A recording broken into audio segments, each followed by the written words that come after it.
They say home is the safest place. They say family will never hurt you. But what if the danger is already inside the house? What if the person you trust the most is the one who locks the door? On a quiet afternoon in a small American suburb, a teenage girl was locked inside a bedroom. No neighbors heard her. No police were called. No report was ever filed. But that locked door would start a chain of events that no one could stop. This is not just a story about fear. This is a story about betrayal, and a revenge that took years to take shape. My name is Emily Carter, I am 25 years old. I don't look like someone with a dark past. I work a normal job, I live a quiet life. People say I'm polite, soft-spoken, emotionally distant. What they don't know is that distance is something I learned very young. I grew up with my parents and my older sister Sarah. From the outside, we looked like the perfect family. A clean house, friendly smiles. But inside that house, power was never equal. And I was the youngest. It happened on a Sunday. My parents, Mark and Linda Carter, had gone out of town for a weekend trip. They trusted my sister completely. Why wouldn't they? Sarah was older. In control. I was 15 years old. That day, the house felt strange. Too quiet. Like it was holding its breath. Sarah told me to clean my room. Her voice was calm, almost gentle. I walked inside. The door closed behind me. Then I heard it click. The lock. At first, I laughed. I honestly thought it was a joke. I knocked on the door. Sarah. Very funny. No answer. I knocked again. Harder. Nothing. Minutes passed. The silence started to feel heavy. My chest tightened. My hands began to shake. I called her name. My voice cracked. That's when I knew this wasn't a joke anymore. After a while, I heard footsteps outside the door. Relief washed over me. I begged her to open it. She stopped walking, and then she spoke. Her voice was cold, controlled, almost calm. You need to understand what it feels like to have no control. I didn't cry. I froze. Because in that moment, I realized something terrifying. She wanted me to be afraid. Then she walked away. I slid down the door and sat on the floor. The room felt smaller. The air felt thinner. There was no phone. No open window. No way to call for help. I remember thinking, if something happens to me here, no one will know. Time slowed down. Every second felt like punishment. That room didn't just trap my body, it trapped my trust. Hours later, the door opened. When my parents came home, Sarah was crying. She said it was an accident. She said she forgot. My parents believed her. Doctors said I was traumatized. But no one asked why Sarah remembered. Every word she said through that door, I stayed silent. Not because I forgave her, but because I learned a rule that night. Speaking doesn't protect you, watching does. After that day, I became invisible. I smiled when I was supposed to, I followed rules, I caused no problems. Sarah relaxed. She thought I was broken. She was wrong. I was learning. Learning how people hide things. Learning how power works. Learning how fear changes behavior. Years later, when this case was reviewed, an investigator said, the most disturbing part was not the confinement. It was the calm that followed. Because anger fades. But patience grows. People think revenge is about violence. It's not. Real revenge is about timing.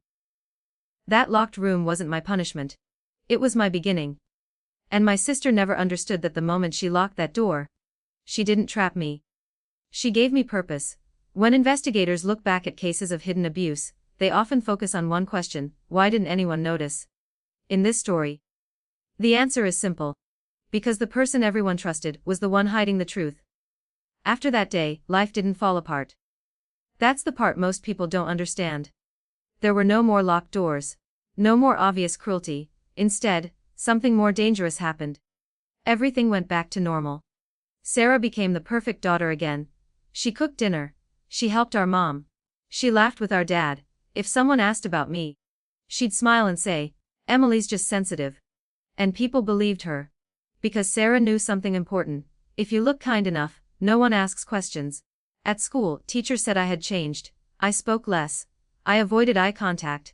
I followed every rule perfectly. They thought I was shy. What they didn't see was how closely I watched people. I noticed how Sarah spoke to adults and how she spoke to me. Two different voices. Two different people. That's when I realized the locked door wasn't a mistake. It was practice. One night, I heard my parents arguing. They thought I was asleep. My mother said Sarah had been controlling lately. My father defended her. She's just stressed, he said. I sat in my room, listening, my heart pounding. Because control has a sound, and I recognized it. Years later, psychologists would ask, was Emily exaggerating? Was trauma shaping her memory? It's a fair question. Because from the outside, Sarah looked like a role model. She volunteered, she got good grades, she was admired. And I was quiet, withdrawn, strange. If you had to choose a villain, you wouldn't choose her. You might choose me. When I was 17, I found something by accident. Sarah left her laptop open. I wasn't looking for anything, I swear. But the screen caught my eye. Emails, messages, arguments. She wasn't just controlling me. She was manipulating our parents, lying about money, hiding mistakes, blaming others. And suddenly, everything made sense. The locked door wasn't about anger. It was about power. I didn't feel rage. I felt clarity. Because once you understand someone, they lose their mystery, and mystery is power. An investigator later said, this was the moment Emily stopped being a victim and started becoming a witness. But witnesses don't always speak. Some of them wait. I didn't confront Sarah. I didn't tell my parents. Instead, I started keeping records. Dates. Conversations. Small lies. I learned how to disappear in plain sight. Because the best revenge is letting someone believe they are untouchable. Sarah grew careless. She thought I was weak, forgettable. She started talking in front of me, arguing on the phone, admitting things she shouldn't.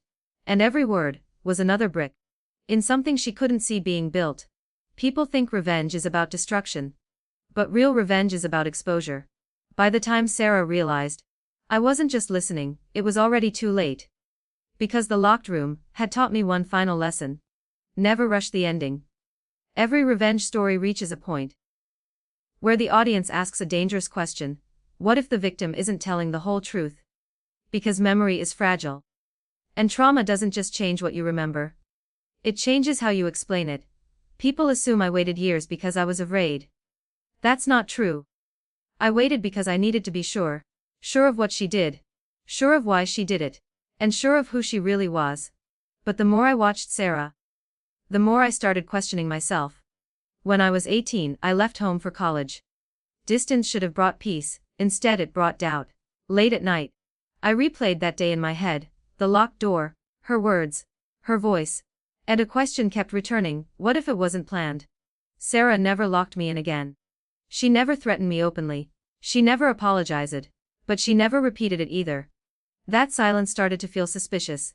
Years later, during interviews, one investigator admitted, we couldn't find a clear pattern of physical abuse. One room, one door, one incident. That's all it takes to change a life, but is it enough to justify revenge? When Sarah was questioned, she didn't deny locking the door. She said something else. She said she was overwhelmed. She said I was defiant that day. She said she needed space. And then she said something that shook everyone. Emily scared me. That sentence haunted me. I scared her.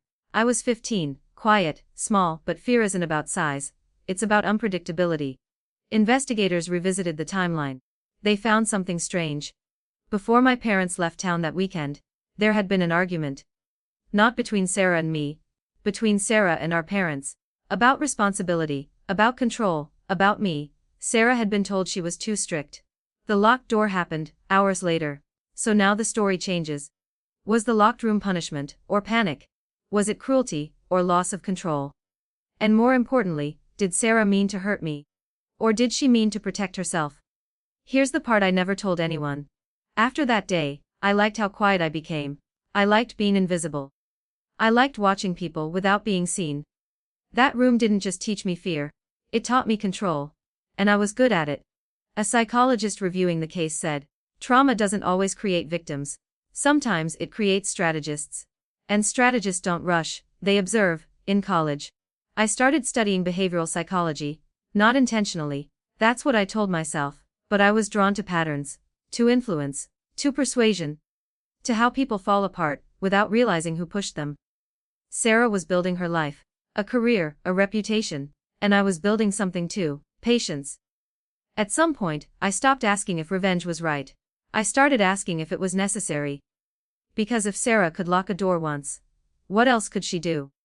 And if I stayed silent forever, what kind of person did that make me? By the time investigators realized, this wasn't a simple story. It was already moving toward an ending, no one could stop. Because the truth is, the locked room didn't decide who the villain was. What came after did. And in the next chapter, you'll see how a single decision turned observation into action. Revenge doesn't always come with shouting. It doesn't always come with violence. Sometimes, it comes quietly. So quietly that even the person being punished doesn't realize what's happening. Until everything starts falling apart. By the time investigators understood what was unfolding, the damage was already irreversible. People think revenge is emotional, messy, uncontrolled. Mine wasn't. By the time I acted, I had already made peace with what I was about to do. Not because I wanted to hurt Sarah, but because I needed the truth to exist outside my head. By her late 20s, Sarah had built the life everyone admired. She had a respected job in management. She was known as reliable, disciplined, confident. People described her as strong. Our parents were proud of her. They said things like, "She's the backbone of this family." Every time I heard that, I remembered the locked door. The quiet, the way power feels when it's taken from you. I never confronted Sarah directly, that would have been too obvious. Instead, I asked questions, at family dinners, during phone calls, in casual conversations. Small questions, innocent ones. "Didn't you say that deadline was last month? I thought you told Dad something different." I never raised my voice, I never accused. I let silence do the work. At first, Sarah laughed it off, but confusion is dangerous. Because once people notice inconsistency, they start listening more carefully. Investigators later described this phase as non-confrontational destabilization, no lies, no threats, just facts placed carefully in the open. And facts don't disappear. I made myself one promise, I would never lie. Everything I repeated was something Sarah had already said, just not to the same people. She had built control by managing information. I simply removed the walls. Then I did something unexpected. I pulled away. I stopped calling her, stopped sharing my life, stopped reacting. I became polite, distant, unreadable. Control depends on access, and Sarah was losing access. She started texting more, calling unexpectedly, asking questions she'd never asked before. "Are you okay? Is something wrong? Why are you acting strange?" I answered calmly, "I'm fine." And that unsettled her more than anger ever could. Pressure changes people. Sarah started over-explaining herself, correcting things no one had questioned, blaming stress, blaming others. At work, coworkers noticed. In relationships, cracks appeared. No one accused her of anything. They just trusted her less. And trust doesn't break loudly. It fades. At this stage, investigators were divided. Some believed Sarah was facing the consequences of her own behavior. Others wondered if Emily, quiet, patient, controlled, was orchestrating something darker. One expert said, "If this is revenge, it's disturbingly clean. There's no crime, only collapse. And collapse leaves no fingerprints." There were nights I questioned myself. I asked if I was becoming cruel, if I had crossed a line. Then I remembered the room, the hours, the fear. The sentence she said through the door. "You need to understand what it feels like to have no control." I wasn't taking control from her. I was letting her feel uncertainty. Just for a moment. Eventually, Sarah couldn't take it anymore. She confronted me. Not with anger. With fear. Her voice shook when she asked, "Why are you doing this to me?" For the first time in years, I looked to her without emotion. And I said nothing. That silence terrified her. Because silence can mean innocence. Or intent. Investigators later said, this moment marked the true shift in power. Because when explanations stop, assumptions begin. After that conversation, Sarah changed. She started documenting everything. Saving texts, writing notes, tracking conversations. She felt watched, judged, cornered, the same way I had felt in that room, except now, the door wasn't locked. The pressure was internal. Without realizing it, Sarah became cautious, defensive, reactive. And I became calm, measured, invisible. The roles had reversed completely. She was trapped in her thoughts. And I was free of mine. By the time Sarah understood that none of this was accidental, it was already too late. Because revenge doesn't always look like punishment. Sometimes, it looks like clarity. And in the final chapter, one last revelation will force everyone, investigators, family, and the audience, to ask a final question. Did Emily expose the truth? Or did she become something far more dangerous than the sister who locked the door? Every story of revenge has a final act, And in the quiet suburbs of America, the final act doesn't always involve screams or violence. Sometimes it comes as a revelation. Sometimes it comes as the slow, inevitable collapse of someone who believed they were untouchable. By the time anyone understood what Emily Carter had been building, it was too late to stop it. I never imagined this ending as a spectacle. I didn't want her ruined in front of everyone. I wanted her to feel it. Slowly. Deeply. Years of watching, of waiting, had taught me one thing. The best revenge doesn't shout. It whispers, and it lingers. Sarah had no idea I knew every detail of her life, her emails, her texts, her workplace secrets. Even the little lies she told our parents to keep her perfect image intact. I had never confronted her. Not until the final weekend before I moved across the country for a job. It was subtle. I invited her for dinner, no one else. Our parents were away. The quiet house smelled of baked bread, but every corner felt like a courtroom. I served the food. We talked about work, about old memories. And then, slowly, I let the truth slip. I didn't shout. I didn't accuse. I started with questions. Sarah, remember that weekend when Mom and Dad were out? When you locked me in my room? Her face changed. Her mask faltered. For a second the perfect sister vanished. I told you it was a mistake, she said. Her voice trembled. It was just I panicked. Panicked, I said. My voice calm, almost gentle. You pack it and you wanted me to feel powerless. The color drained from her face. For the first time, she looked small. I reached for her laptop. Let's look at some messages from those years, I said. I didn't need to explain. She knew. Every conversation, every contradiction, every lie she had crafted, was laid bare before her. Emails where she twisted facts to make herself look perfect. Messages she sent to friends and colleagues undermining my reputation subtly. Notes to our parents painting me as difficult or sensitive. She tried to deny it, she tried to explain. But the evidence was undeniable. She sat down, silent. Tears streamed down her face. I didn't mean for any of this, she whispered. I didn't respond. Because I didn't need to. Revenge isn't about confession. It's about realization. And that was the moment she realized. I had been patient all those years not out of fear, but out of planning. The girl she locked in a room at 15 was not powerless anymore. She had been building quietly, invisibly, meticulously. You wanted control, I said softly. I watched you, learned from you, and now I'm just showing you how it feels. Sarah shook her head. You're just like me, she said. No, I replied. Not like you. Better. Because I never needed anyone to tell me I was right, I just waited. That was it, the power had shifted completely. She was trapped. Not behind a door this time, but inside the knowledge that she was exposed. She had controlled my world for years. And now, silently, without anyone else noticing, I had controlled hers. Some might say I went too far.